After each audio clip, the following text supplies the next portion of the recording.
Raphael, I told you it wasn't going to take long. It is my great privilege to introduce to you an old friend of mine, Raphael. I think we met at was it ZenCon 2007, ZenCon 2008, something like that, for the very first time. Indeed, I think it was 2008, if I'm not correct. Yeah. Yeah. We're getting old. We can't remember dates anymore, but I think it was 2008. But Raphael is a great friend of mine. I have seen him speak many a time, and always a privilege to do it. I am contractually obligated to tell you that he is the better of the Teenage Mutant Elephant Turtle, or Teenage Mutant Elephant Turtles. Whatever we have.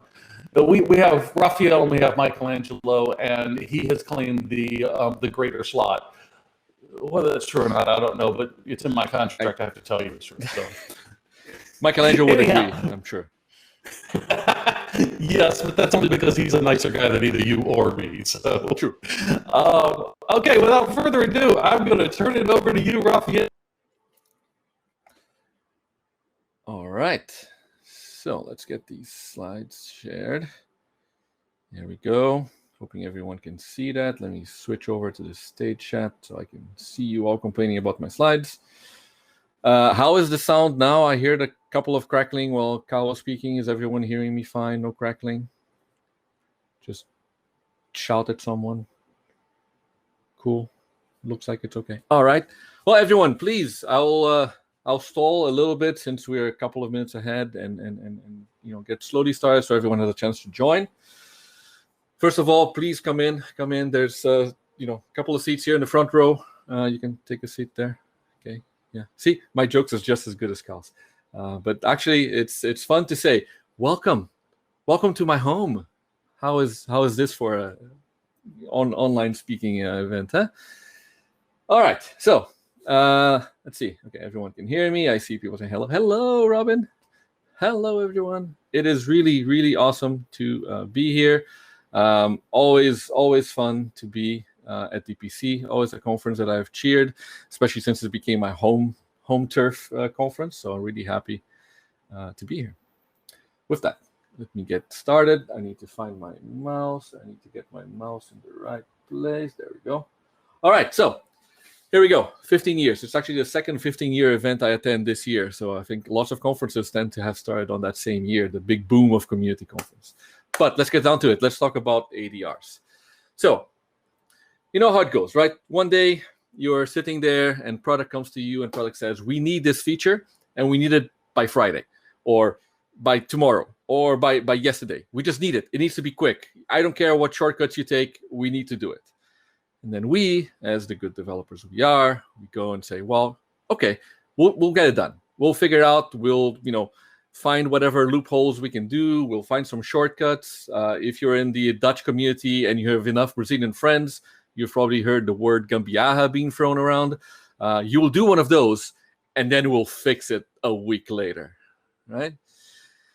Only, of course, to be followed by a couple of months later where someone looks at the code and goes, whoa, who did this? What the hell? Why? Who thought this was ever a good idea? Who lost their minds and actually, did this, which, tends to be followed by the ever-present, oh, yeah, that was me after you run a Git plane, right? How many of you have been there? How many of you have been in this situation where you were forced to make a decision, you know the consequences of it, yet you take it because we after all, we need to deliver. That's what we're doing as a living. Only to come back to it and, just look at it and not understand why it's there, right? It's something that happens to everyone. It's so, deadlines are there, and it's not just in this case, but there's many situations, many decisions we make that go completely lost with time, and you don't remember what you did, why you did, and then you just complain about it because, complaining is the other skill that we're really good at. So what can we do about that? Can we actually make that better?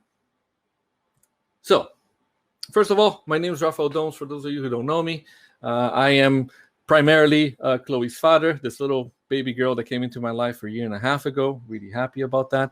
But in my spare time, I also work and I also do some speaking gigs. You might have heard me before up on stage complaining about object calisthenics and telling you to write better code. If anyone is in the crowd that has watched that talk, I hope it's still working for you. It should still be working for you. And I'm currently an architect at the Get Feedback product, part of the Momentive AI company. Essentially, if you know SurveyMonkey, we were SurveyMonkey until last week. Now we're Momentive. It's dynamic changing of names, because renaming and naming is always hard for developers. So that's me. That's all you need to know about me. And I'm here to tell you about ADRs. So I've been doing research for this talk. I ran into an interesting article. It's called Sustainable Architectural Design Decisions, and it's up on the InfoQ page. And this is interesting, right? Sustainable architecture is an interesting concept. For you to know, anyone not familiar with sustainable, the idea of sustainable is that it's something that helps keep itself up, right? You're not continuously taking up resources, but you're also giving back into it, right? So sustainable is something that should be cheaper for you in the long run, for example. Now, in that article, they state that capturing the rationale of decisions is difficult and has a high cost. And that's the reality, right? Capturing all of those aspects that we need to know, or that we knew at the moment we were making a decision, takes effort. We need to do a lot of stuff to get there, right? And, that's hard. So how can we do that, get the benefit of having these things, and yet, take down some of that cost?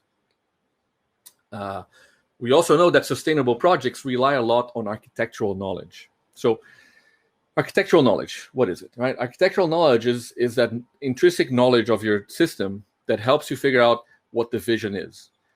How do we want to build this?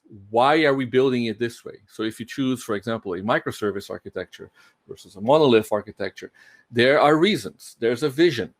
If half of your system is built as a monolith and half of your system is built as a microservice system, you're going to have problems. You're going to have friction, right? So if you have an architectural vision and a knowledge of why things are in a specific way, it is really important for projects that vision be coherent and that you can keep following it and you can keep moving along with it. So how does that play out? One of the things that we know as developers, and one of the things I like to state, is that understanding where you come from can really help you figure out what your options are. If you do not understand why the system is built in this way, why the system is run in a specific way, if you do not know these things, how are you going to make good decisions, right? It's like coming into a project completely blind and saying, well, I'm just going to do this with Ruby instead of PHP. Like, do you understand why the whole system was written in PHP? Do you understand what the ecosystem is? Do you understand where we're coming from? Again, if we have the decisions that are made because product pushed you somehow to get something done quicker or something, understanding why this is done in a way will help you move forward. Understanding why we chose to put stuff in a database as opposed to having a cache or a Kafka stream, and this that really helps you figure out how to move forward and what next steps you can take within that architecture. And our decisions on a day-to-day basis, they are shaped by that context. We do not make decisions without context. Like every time we make a decision, we are somewhere in a context that either restricts us or expands our point of view or helps us in some way, right? And understanding what that context is and what the key parts of it are key for you to make better decisions.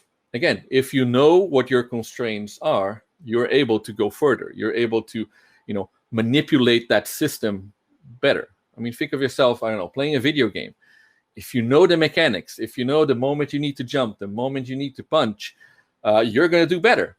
If you don't have that timing right, you're going to suck at video games like I do. But if you understand that context, you're able to make those better decisions, right?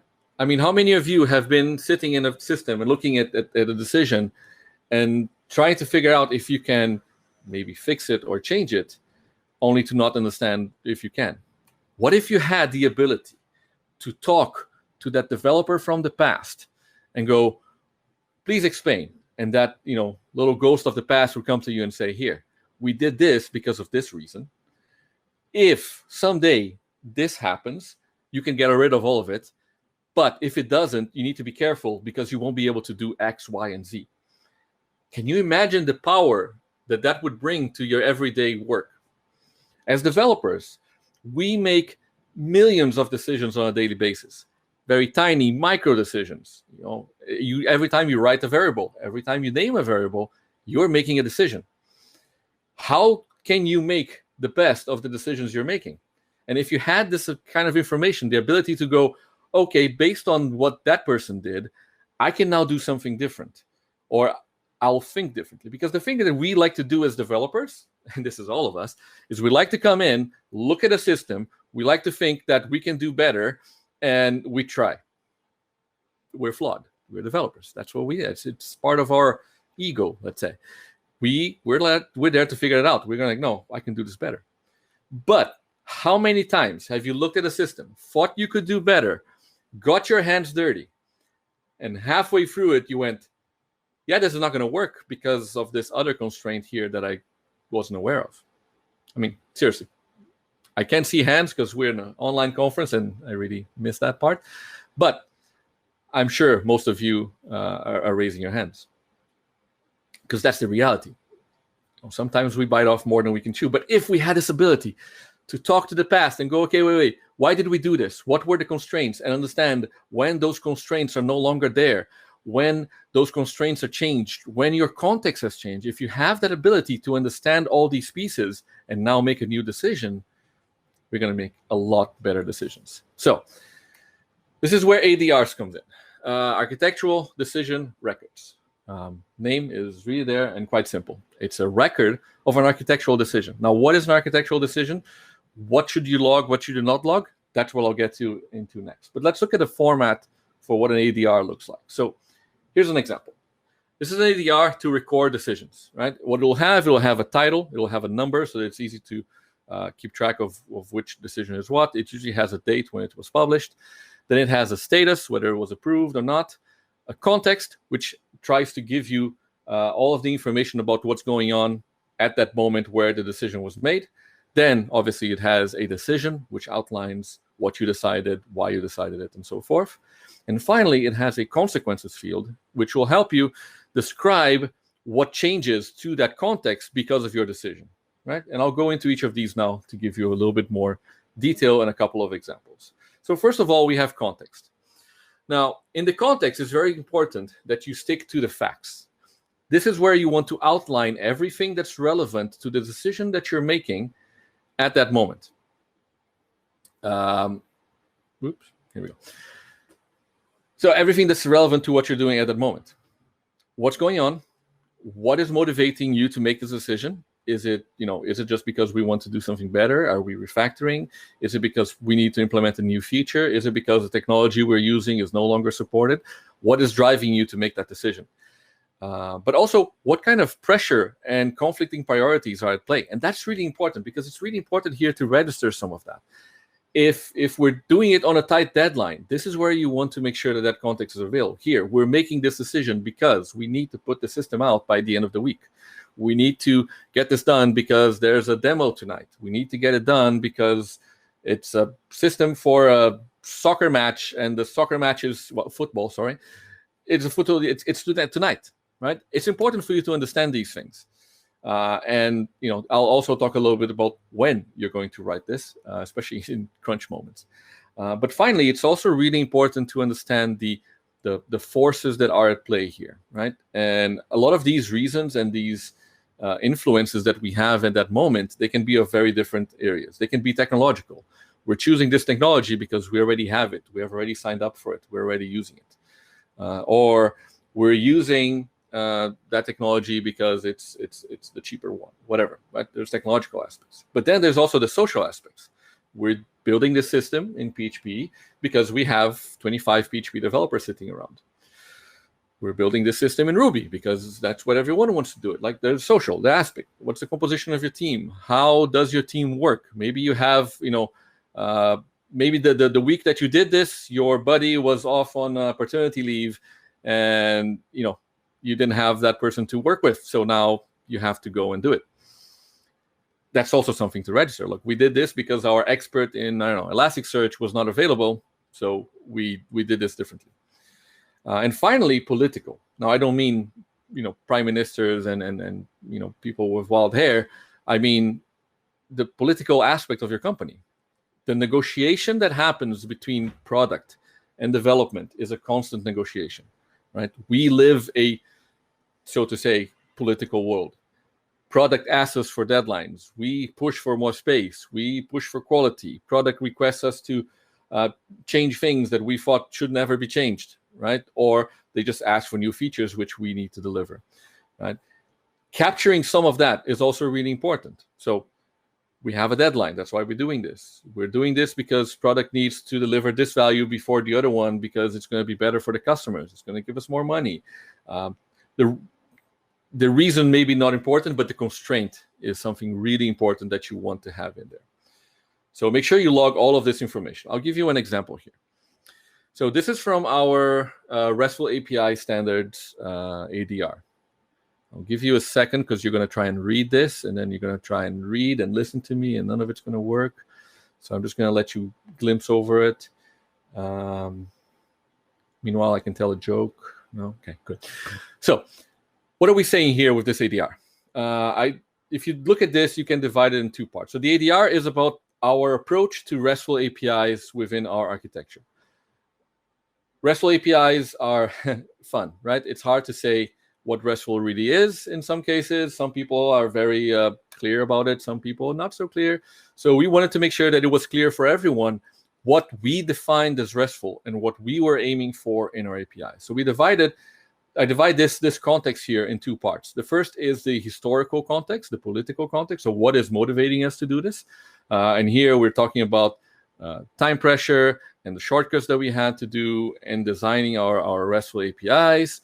And in this ADR, we're going to try and rectify that. So this is the context. We're trying to get better definition than we did when we started off the system, because we started off under too much pressure.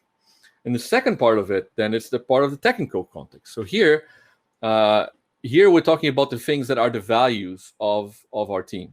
So, we adhere to the Richardson maturity model. We're not going too far with it. That's the current agreement. We have backend for front ends with GraphQL. And this kind of explains a little bit of what the elements are and what we want to do. Later in this ADR, what we do is we define exactly what we want to achieve. So we talk about how we do pagination, how we do batching, how we must have batching, and so forth. Like, we go into the details of what that decision actually entails. This is just a preamble. This is why we're choosing to have RESTful APIs that look like X, Y, and Z. Cool. So you can see here registered the political and the historical moments. You can see here the technological concept and the social aspect of it, right? We adhere to the Richardson maturity model, but we are sticking to level 2. We don't want to go to level 3. We're also saying we're leaving everything open for Hateos in the future, but we're not touching that now. Right? These are all decisions that were made before that describe the context that we're in, right? So that's the kind of information you have.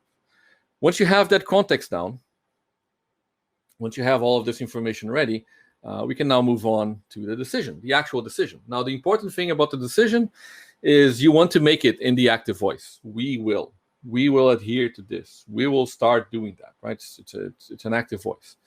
And explain how that decision is a response to all the situations you described in the context.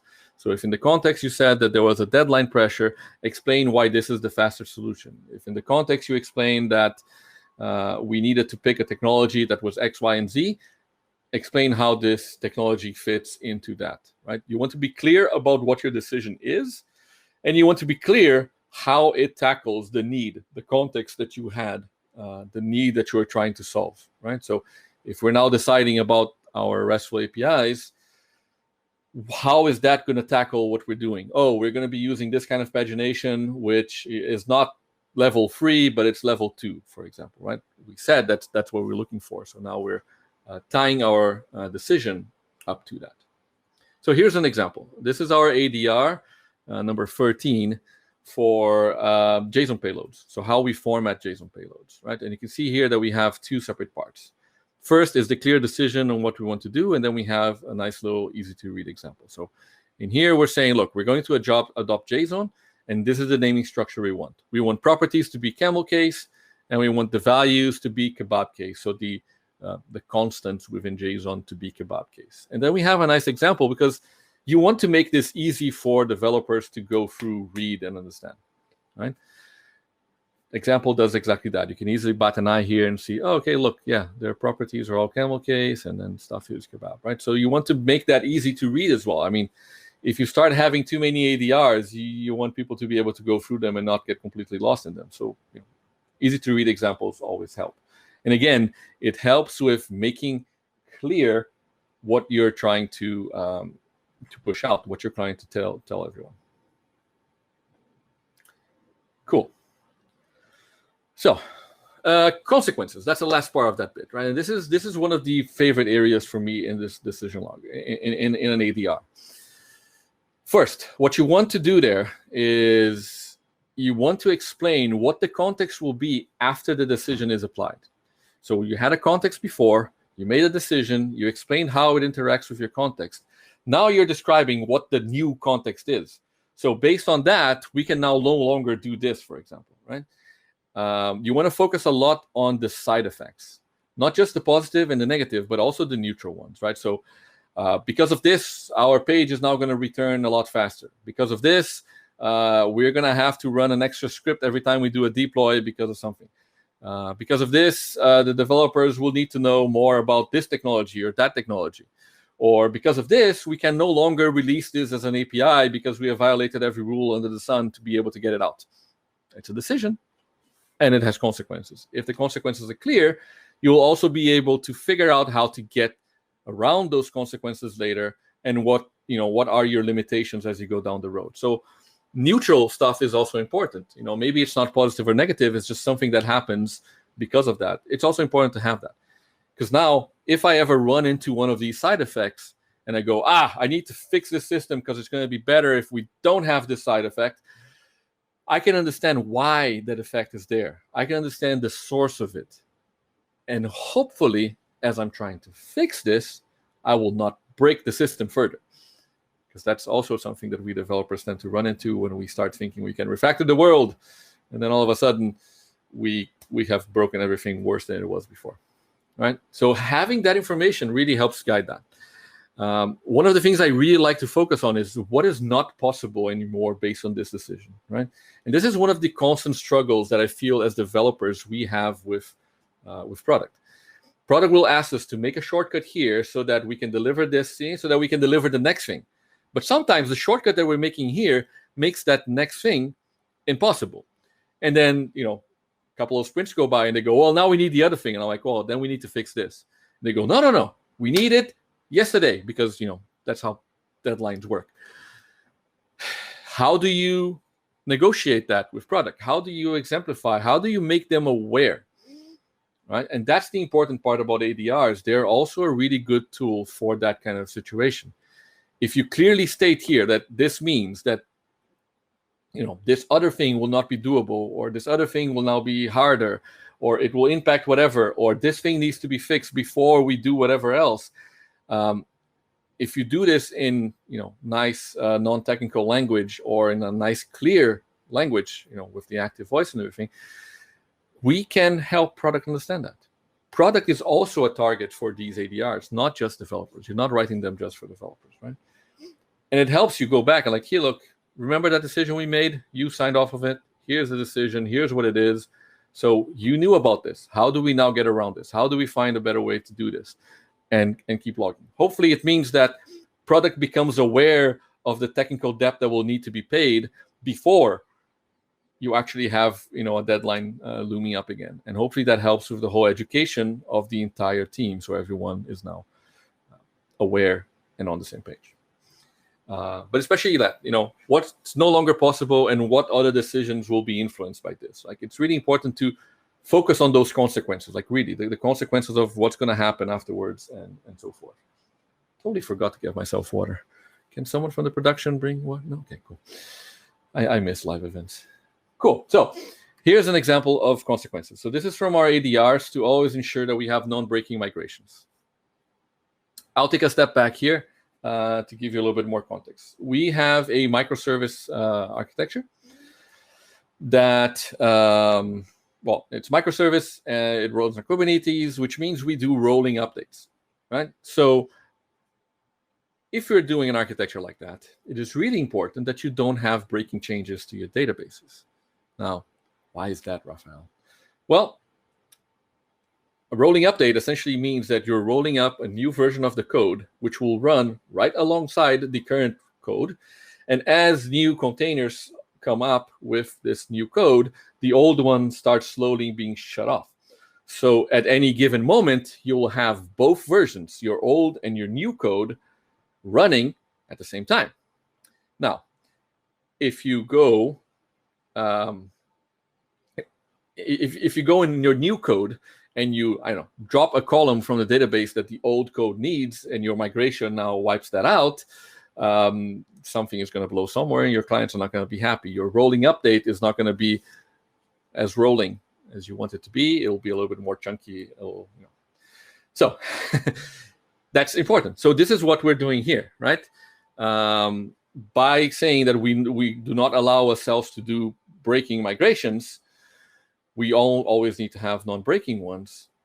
We're going to go into that. And here we go into the consequences, the positives. So implementing this means that we no longer need to do downwards migration. So we can drop that from the migration list, because we're never going to do a migrate down. We're always going to be doing migrate up, up, and up. And we now have exceptions in how to handle them. So here, for example, one of the things that we wanted is, for local test purposes, we did want to have the down migrations. So here we state, for example, if they do want to do this, then they can do it.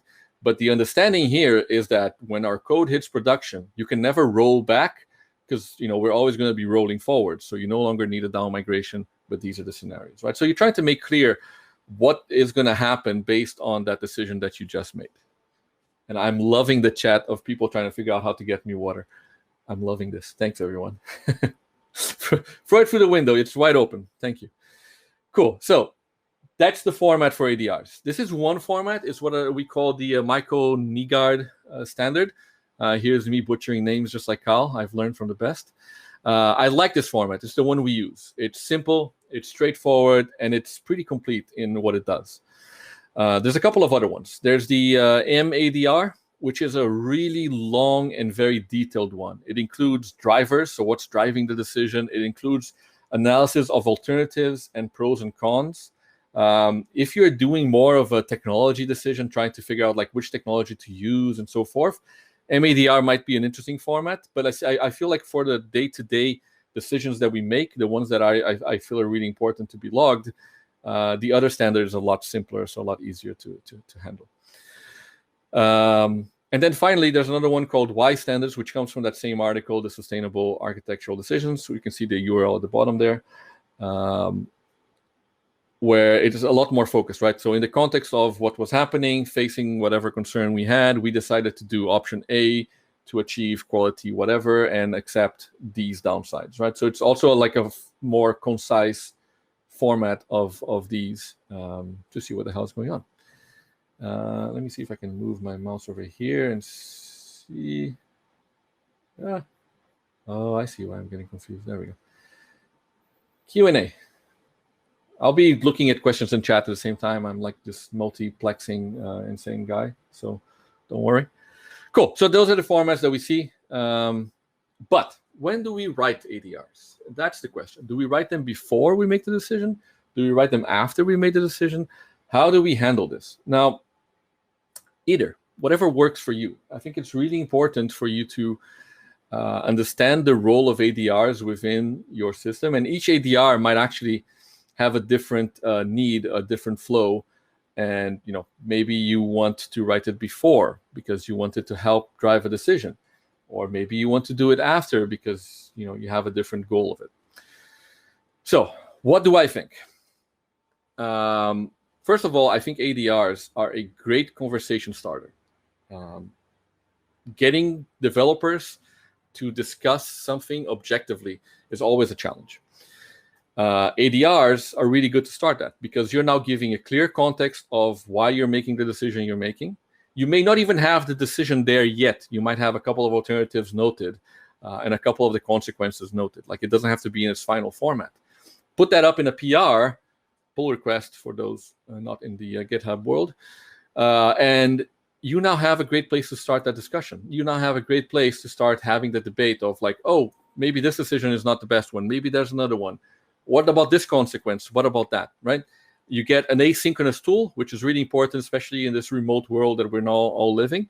But it's a very contextual one. Like you're all describing on top of a decision. You're not having these insane long Slack threads. You're having GitHub discussion threads, which are at least a little bit targeted into each of the lines that they're discussing, each of the paragraph or each of the sections.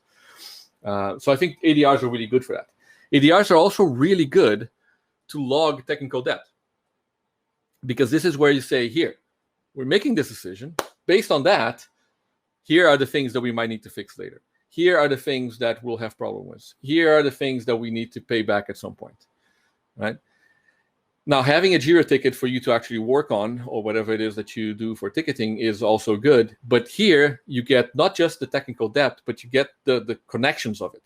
Why is it technical debt? Why is it attached to this thing? When do we need to fix it?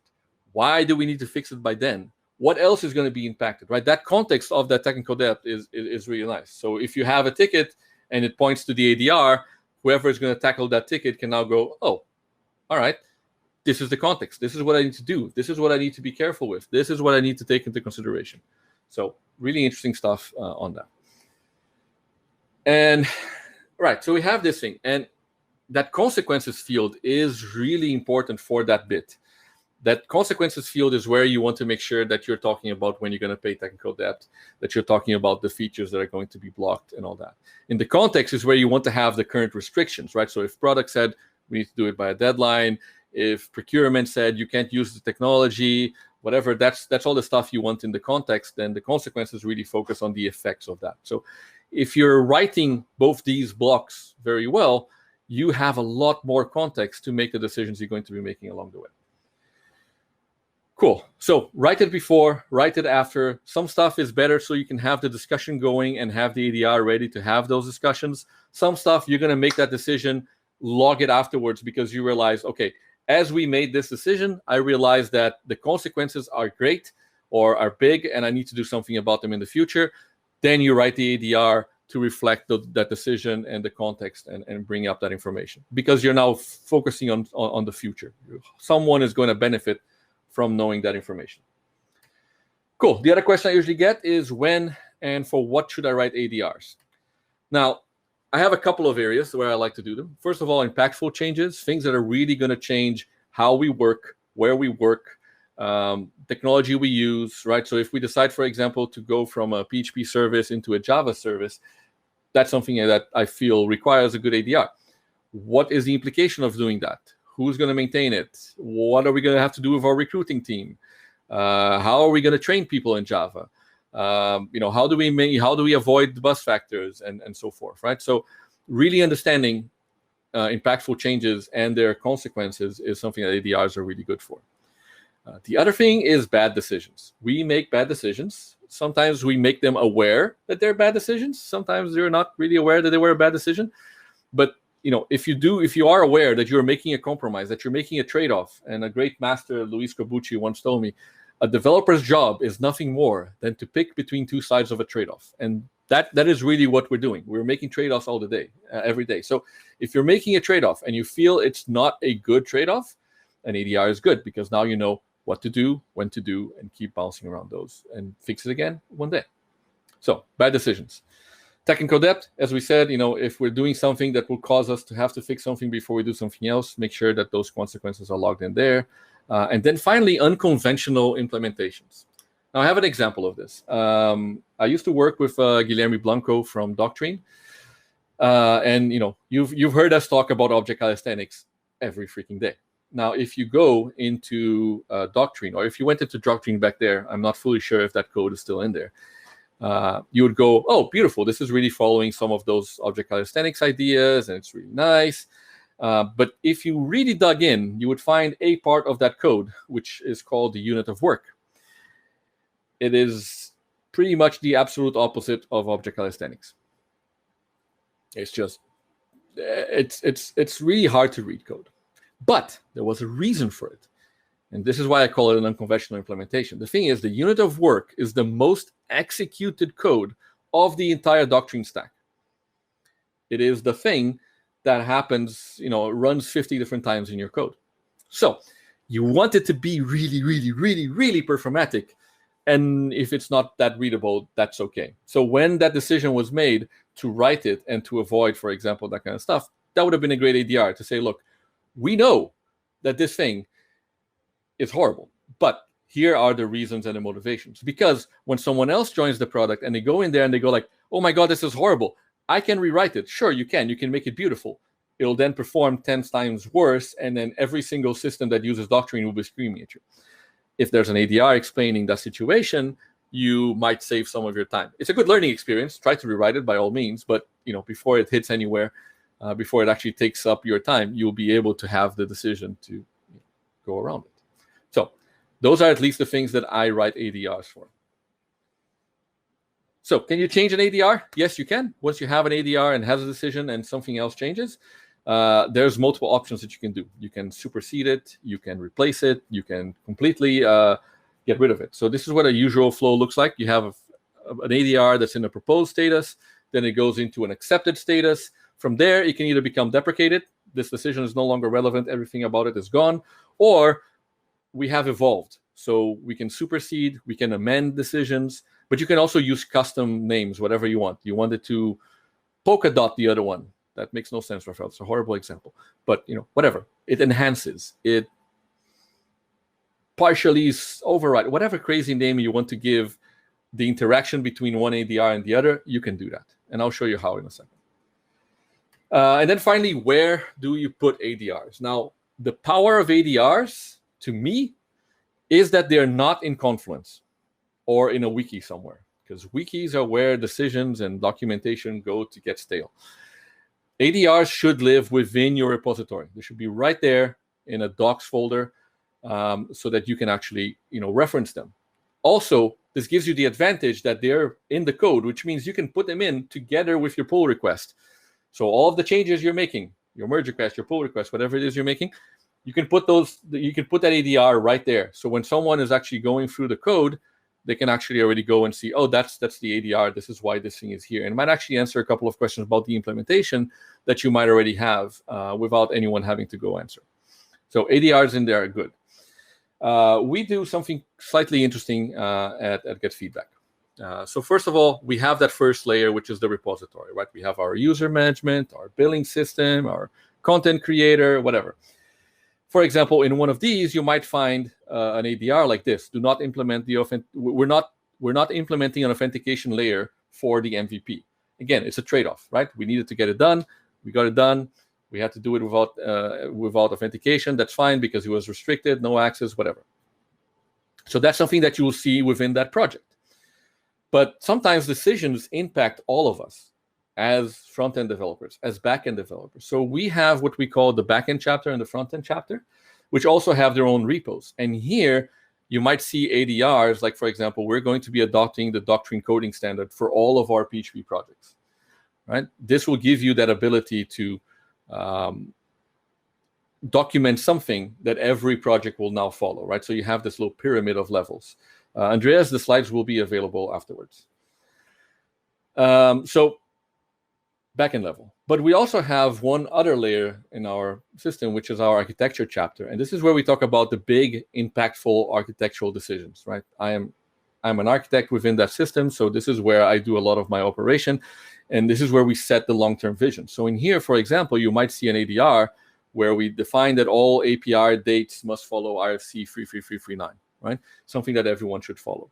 And there's an interesting story about that. I once caught two developers discussing locale formats, a front end and a back end, and they had realized that the back end was using one format and the front end was using a different one. Dashes like NUS with a dash or an underscore or whatever. And they started debating back and forth which one they should use, which one they shouldn't use. And at some point, they came to a conclusion. They said, we must take this to the architecture chapter so that everyone is aligned, so that everyone is using the same standard. At that moment, actually, I dropped into the chat and I told them, congratulations, you have just reached the same discussion we had 8 months ago. Here is the ADR. We already have a standard. So the other thing about ADRs, remember to circle them around. Remember to promote that people actually read through them, especially if you have architectural level like this. Make sure part of the onboarding is for someone to either go through those ADRs with someone who's joining the team, or it's part of them here. You now have a moment to sit down and read and go through these. So ADR Tools is the tool that I use for this. It's a really simple command line thing, and it just helps you around the major bits. And I am going to challenge the gods of conferences and actually try to do a live demo. So bear with me. Let me switch to my terminal. Where is my terminal? There is my terminal. Here we go. Cool. So here we go.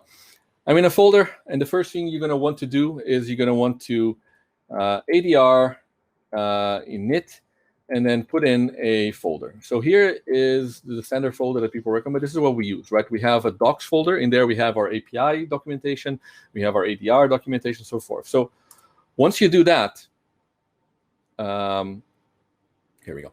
Once you do that, you're going to get the first record being created there. That's the docs ADR 001 record architectural decisions. If I look into that one for you, you're going to see what it looks like. There we go. All right, so here you can see, look, first part is the title, which it already created there for you. Then the status of it, the context, the decision, and the consequences, as we said. Now, I'm ready to start, and I'm ready to start with my new. Actually, let me do this. No, all right. I'm ready to start recreating a new ADR. So if I go ADR new, and I go, well, first ADR that I want to do is I never should do live demos, right? If I do that now, it'll create the second one. And actually what it did is it opened up the editor on my other screen. So never mind, because I forgot to change it to a VI to do this. But essentially, it will create exactly that file for you. So if I now cat that file, you will see what that file looks like.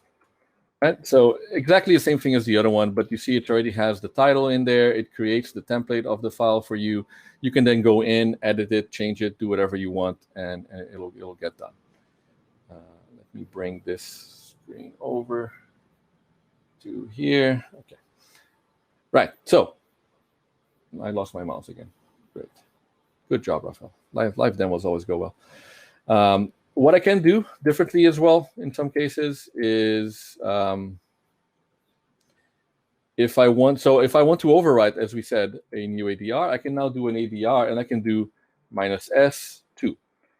So here, what I'm going to be doing is I'm going to be overwriting so I'm going to be superseding ADR2, which is actually do better demos. Right, so as I do that, again, it'll create my thing, it'll create a new one, and if I look at that file now, 2003, you can see that it has an extra part there, which is this one, supersedes the previous one, right? It's now saying, look, this ADR is actually superseding that previous one. If I look at the other one again, this one, you will see that it says superseded by free. So as you're navigating through these, you can actually start finding all of them around. If you want to do more detailed than just supersedes, what you can do is you can do ADR new -L, and then you can say for this ADR is the one I want to replace, and I can say that it improves and is improved by, and then something by, say, do successful demos. All right, so now if we do that one, what you will see, if I cat this one, ADR 004. You will see that it says improves, which is the first part of what I gave you there. And then the other one will have improved by, because I apparently can't type. Great. Here's me showing you how badly I am at typing. But you can see there that it supersedes that one. It's also improved by number 4. So you can then keep track of what's going on. You can also do an ADR list, which will generate a nice little list of view of all the things. And you can do, which is really interesting for you to do, for example, in CI, is generate a TOC, which will then give you a nice little file that you can then drop into GitHub. It'll have the links, everything is there readable, and you'll be able to navigate through that. Cool. Let's go back to my slides. That's the demo. I didn't botch it up too badly, I hope. So, demo time. There we go. So that's the idea, right? ADR Tools is a really, really simple tool for that purpose, just to get you started. You can change the template if you want to use different parts or whatever it is that you're trying to do. But it's a really nifty tool, and it allows you to do that. It also has a ability to generate a visual graph of the ADRs, and then it points arrows to the ones that supersede and whatnot.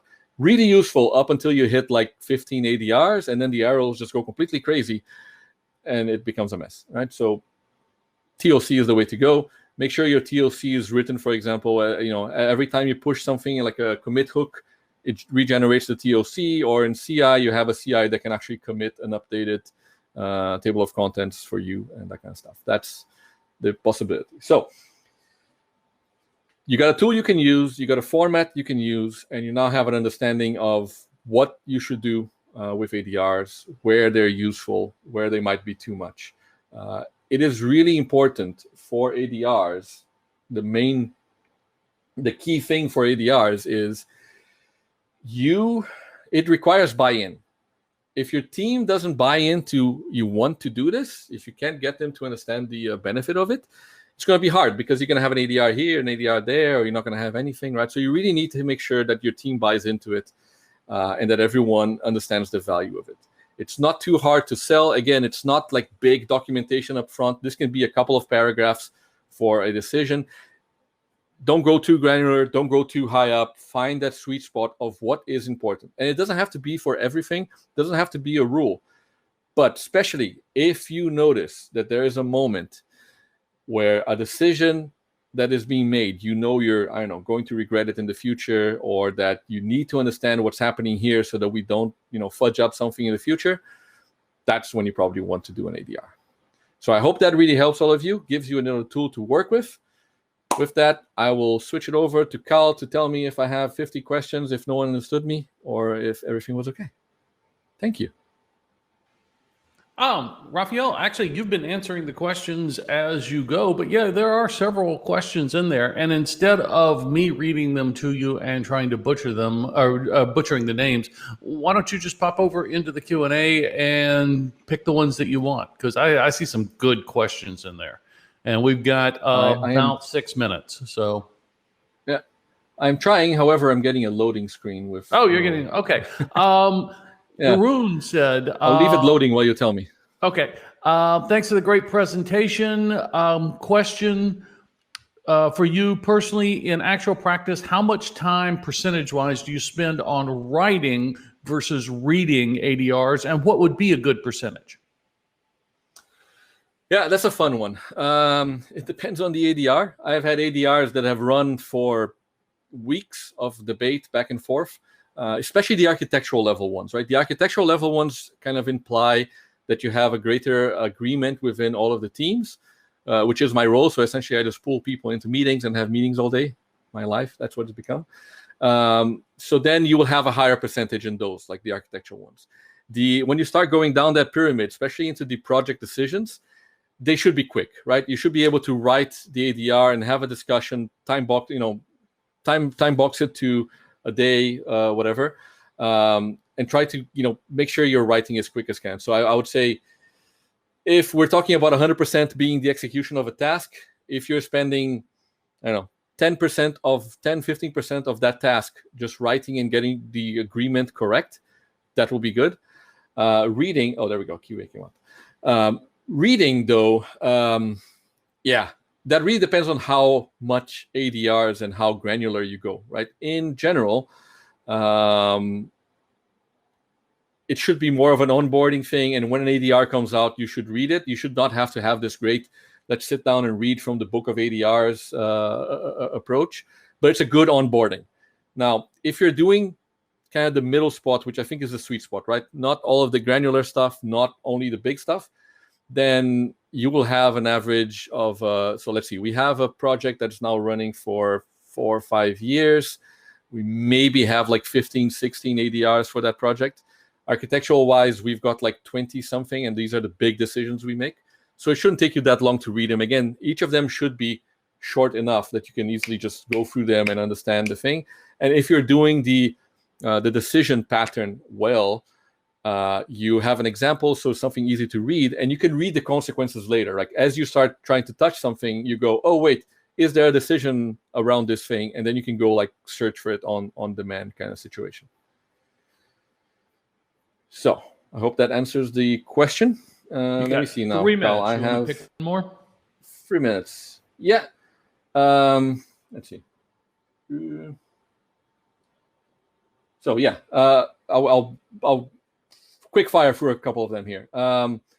If an ADR is wrong, do you fix it? Yeah, you can supersede the ADR as I showed at the end. And if you made the change in your team, go ahead and make the change in the ADR.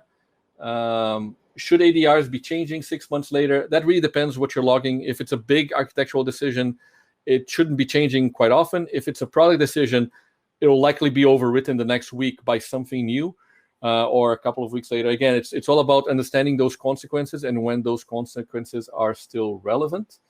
Would it be wise to retroactively log decisions? Yes, by all means. If you have things that often come up and often people make mistakes because of it, go ahead and log those as ADR so that people, hopefully stop having to go back into those.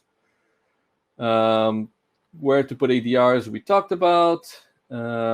Are ADRs mostly for developers, or it's more of a team product? It is absolutely aimed at developers. It's absolutely aimed at kind of a developer support group, but I think product can also benefit a lot from it because it makes the communication between developers and product a lot simpler and allows you to, manage those a little bit better, make some information a lot more clear to product that sometimes it's hard, or just make sure that the information doesn't, get lost somewhere in the Confluence or wiki page, whatever. It's in the code there, so it's easy to reference to people. And hopefully product gets more familiar with looking at that information and understanding what the product implications are of an architectural decision.